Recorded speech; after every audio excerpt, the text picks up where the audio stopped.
درمیان مکمل کر دیا، سارا کے سارا ثواب سے بھر دیا گیا۔ 100 دفعہ لا الہ الا اللہ پڑھو تو 100 دفعہ سبحان اللہ، 100 دفعہ الحمدللہ، 100 دفعہ اللہ اکبر، 100 دفعہ لا الہ الا اللہ۔ اچھا، اس کی ترتیب میں بھی کوئی مسئلہ نہیں۔ صحیح مسلم میں ایک حدیث جو میں پہلے بیان کر چکا، 5601، کہ آپ صلی اللہ علیہ وسلم نے فرمایا کہ اللہ تعالیٰ کو یہ 4 کلمات محبوب ترین ہیں۔ اس میں آگے الفاظ ہیں، چاہے ان کو آگے پیچھے کر کے بھی پڑھ لو، اس کا ثواب اسی طرح رہے گا۔ یعنی یہ ترتیب ضروری نہیں ہے کہ آپ نے پہلے سبحان اللہ ہی پڑھنا ہے، پھر الحمدللہ پڑھنا ہے، پھر لا الہ الا اللہ یا اللہ اکبر۔ یہ ترتیب کسی بھی ترتیب سے پڑھو تمہیں نقصان نہیں دیں گے۔ یہ صحیح مسلم 5601 نمبر حدیث میں موجود ہے۔ البتہ جو سنت طریقہ ہے وہ یہی ہے کہ تسبیحات کو ہم جب صلاۃ التسبیح میں پڑھیں گے تو سبحان اللہ والحمدللہ ولا الہ الا اللہ واللہ اکبر پڑھیں گے۔ اب ان تسبیحات کو یاد کرنا بھی کوئی مشکل نہیں۔ تسبیحات فاطمہ سب کو آتی ہیں، 33 دفعہ ہم سب پڑھتے ہیں، بس صرف ایک ایک واو لگانی ہے بیچ میں۔ سبحان اللہ والحمدللہ اور لا الہ الا اللہ پہلے آ جائے گا، ولا الہ الا اللہ واللہ اکبر۔ لا الہ الا اللہ ہمارا بیسک کلمہ ہے۔ تو یہ 4 کلمات ہیں جو آپ پڑھ لیں گے تو صلاۃ التسبیح کے اندر آپ کو اذکار اویلیبل ہوں گے۔ اب آتے ہیں صلاۃ التسبیح کی طرف۔ ایک دفعہ شوق اور محبت کے ساتھ دروشی پڑھ لیجئے۔ اللہم صلی علی محمد وعلی آل محمد کما صلیت علی ابراہیم وعلی آل ابراہیم انک حمید مجید۔ اللہم بارک علی محمد وعلی آل محمد کما بارکت علی ابراہیم وعلی آل ابراہیم انک حمید مجید۔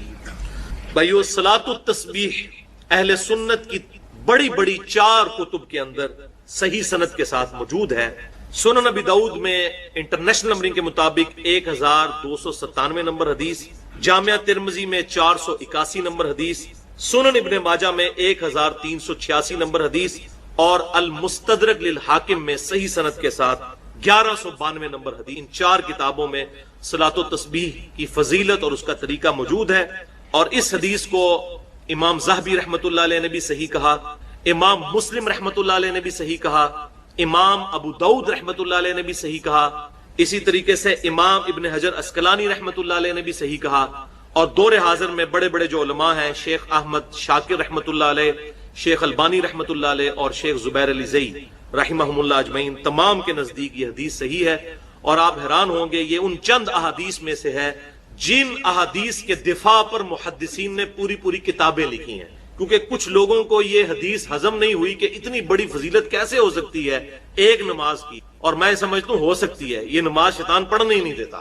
تو کچھ لوگوں نے اس پہ جرح کی تو محدثین نے مستقل کتابیں لکھی اس حدیث کے دفاع پر۔ لہذا الحمدللہ اہل سنت کے تمام محدثین کا، جو بڑے بڑے محدثین ہیں ہمارے اسلاف، ان کا اس پر اتفاق ہے کہ حدیث بالکل صحیح سند کے ساتھ موجود ہے۔ اور خصوصاً امام ابو حنیفہ رحمۃ اللہ علیہ کے جو شاگرد خاص ہیں، اور امام بخاری رحمۃ اللہ علیہ کے دادا استاد ہیں سیدنا عبداللہ ابن مبارک رحمۃ اللہ علیہ المتوفى 181 ہجری، جو بہت بڑے محدث ہیں، وہ اس حدیث جو صلاۃ التسبیح ہے اس کے کافی وہ ڈیفینڈر ہیں، اور اس کے سارے مسائل جامعہ ترمذی میں ان سے نقل کیے گئے ہیں۔ امام ترمذی نے ایک واسطے سے، وہ امام ترمذی کے بھی پردادا استاد ہیں، کیونکہ امام بخاری امام ترمذی کے استاد ہیں، اور عبداللہ ابن مبارک امام بخاری رحمۃ اللہ علیہ کے دادا استاد ہیں، بخاری اور مسلم میں ان سے احادیث ہیں۔ لہذا 481 نمبر حدیث جامعہ ترمذی میں عبداللہ ابن مبارک سے لی انہوں نے سارے مسائل صلاۃ و تسبیح کے سمجھنے کے لیے، وہ آج انشاءاللہ ساتھ ڈسکس بھی ہو جائیں گے۔ بھائیو، امام کائنات سید الاولین والآخرین شفیع المذنبین رحمۃ للعالمین سیدنا و مولانا امام اعظم محمد رسول اللہ صلی اللہ علیہ وسلم نے اپنے چچا عباس ابن عبد المطلب رضی اللہ تعالی عنہ کو مخاطب کر کر ارشاد فرمایا۔ حدیث کا ریفرنس میں پہلے دے چکا 4 کتابوں سے، اب ورڈ بائی ورڈ، لفظ بائی لفظ میں یہ الفاظ پڑھنے لگا ہوں تاکہ آپ کو اس کا ٹیسٹ بھی فیل ہو۔ آپ صلی اللہ علیہ وسلم نے اپنے چچا سے فرمایا، چچا جان، کیا میں آپ کو کچھ عنایت نہ کروں؟ کیا میں آپ کو کوئی تحفہ پیش نہ کروں؟ کیا میں آپ کو اس عمل کی وجہ سے 10 خصلتوں والا اچھا انسان نہ بنا دوں؟ یہ 10 خصلتیں اس میں آ جائیں گی، جوڑوں کی شکل میں 5 جوڑے آئیں گے اور وہ 10 خصلتیں بن جائیں گی۔ میں گنتا جاتا ہوں۔ تو پھر آپ صلی اللہ علیہ وسلم نے ارشاد فرمایا کہ جب اے چچا جان آپ یہ عمل کر لیں گے تو نمبر 1 اللہ آپ کے اگلے اور پچھلے، نمبر 2 پرانے اور نئے، نمبر 3 جان بوجھ کر کیے یا انجانے میں کیے، نمبر 4 چھوٹے اور بڑے، چھوٹے اور بڑے کبیرہ بھی، اور نمبر 5 چھپے ہوئے اور ظاہر تمام گناہ معاف۔ اب یہ 5 جوڑیاں آئیں اور 10 خصلتیں جو آپ صلی اللہ علیہ وسلم نے ارشاد فرمائی تھی وہ اس میں پوری ہو گئی، الحمدللہ۔ مجھے بتائیں یہ فضیلت آج تک کسی عمل کے لیے سنی؟ صرف 50 منٹ سے 1 گھنٹے کا عمل ہے، اگر آہستہ آہستہ کریں، تھوڑی سپیڈ سے کریں تو 40 منٹ۔ اللہ۔ پھر آپ صلی اللہ علیہ وسلم نے ارشاد فرمایا چچا جان 4 رکعتیں اس طرح ادا کریں نفل نماز کی کہ ہر رکعت میں سورۃ الفاتحہ اور ایک سورت پڑھیں، اور جب آپ قرات سے فارغ ہو جائیں تو قیام کی حالت میں یہ کلمات 15 دفعہ پڑھیں، سبحان اللہ والحمد للہ ولا الہ الا اللہ واللہ اکبر۔ بس یہ ایک جگہ ہے جہاں پر 15 دفعہ پڑھنا ہے، باقی پوری نماز میں 10 دفعہ، قیام میں 15 دفعہ، سورت سے فارغ ہونے کے بعد رکوع میں جانے سے پہلے۔ پھر آپ رکوع میں جائیں اور رکوع میں انہی کلمات کو 10 مرتبہ دہرائیں، پھر رکوع سے اٹھ جائیں اور 10 بار یہی کلمات پڑھیں، پھر سجدے میں جائیں اور ان کلمات کو 10 دفعہ پڑھیں، پھر سجدے سے سر اٹھائیں، یعنی دونوں سجدوں کے درمیان جو جلسہ ہے اس میں 10 مرتبہ پڑھیں، پھر دوسرے سجدے میں جائیں اور اس میں 10 مرتبہ اس تسبیح کو پڑھیں، پھر سجدے سے سر اٹھائیں اور قیام میں جانے سے پہلے یعنی جلسہ استراحت کے اندر دوسرے سجدے کے بعد پھر بیٹھ جائیں، جو ہم بیٹھتے ہیں، لیکن عام نمازوں میں اس میں کچھ تسبیحات نہیں پڑھی جاتی، لیکن صلاۃ و تسبیح میں اس دوسرے جلسہ استراحت میں یہ 10 دفعہ پڑھیں گے، تو یہ کل ایک رکعت میں 75 مرتبہ ہو جائیں گے۔ اس طرح ان 4 رکعتوں میں یہ عمل دہرائیں تو کتنا ہو گیا؟ 75 ضرب 4 300 مرتبہ یہ عمل ہو جائیں گے۔ اور پھر آپ صلی اللہ علیہ وسلم نے پھر 5 باتیں ارشاد فرمائیں، چچا جان ہو سکے تو یہ نماز روزانہ ادا کر، اگر روزانہ نہ ادا کر سکیں تو ہر جمعے کو ادا کر لیں، ہر جمعے کو ادا نہ کر سکیں تو ہر مہینے میں 1 مرتبہ ادا کر لیں، اگر ہر مہینے نہ پڑھ سکیں تو ہر سال میں 1 مرتبہ، اور اگر سال میں 1 مرتبہ بھی نہ پڑھ سکے تو چچا جان زندگی میں 1 دفعہ اس نماز کو ضرور پڑھیں۔ اللہ اکبر۔ آپ اندازہ کریں، آپ صلی اللہ علیہ وسلم کی ذرا ترغیب کا انداز دیکھیں، روزانہ نمبر 1، نمبر 2 نہیں پڑھ سکتے تو جمعے کے جمعے، نمبر 3 مہینے کے مہینے، نمبر 4 سال میں 1 مرتبہ۔ اب رمضان شریف کا مہینہ ہے، اس میں تو ہمیں توفیق ہو جانی چاہیے، سال میں 1 مرتبہ، اس کیٹیگری میں تو ہم فال کر ہی جائیں کہ سال میں 1 دفعہ، یا رمضان کے ہر جمعے میں پڑھ لیں، سال میں 1 دفعہ، نہیں تو کہا کہ زندگی میں چچا 1 دفعہ نماز یہ ضرور پڑھ لیں۔ کیا انداز ہے ترغیب، الحمدللہ۔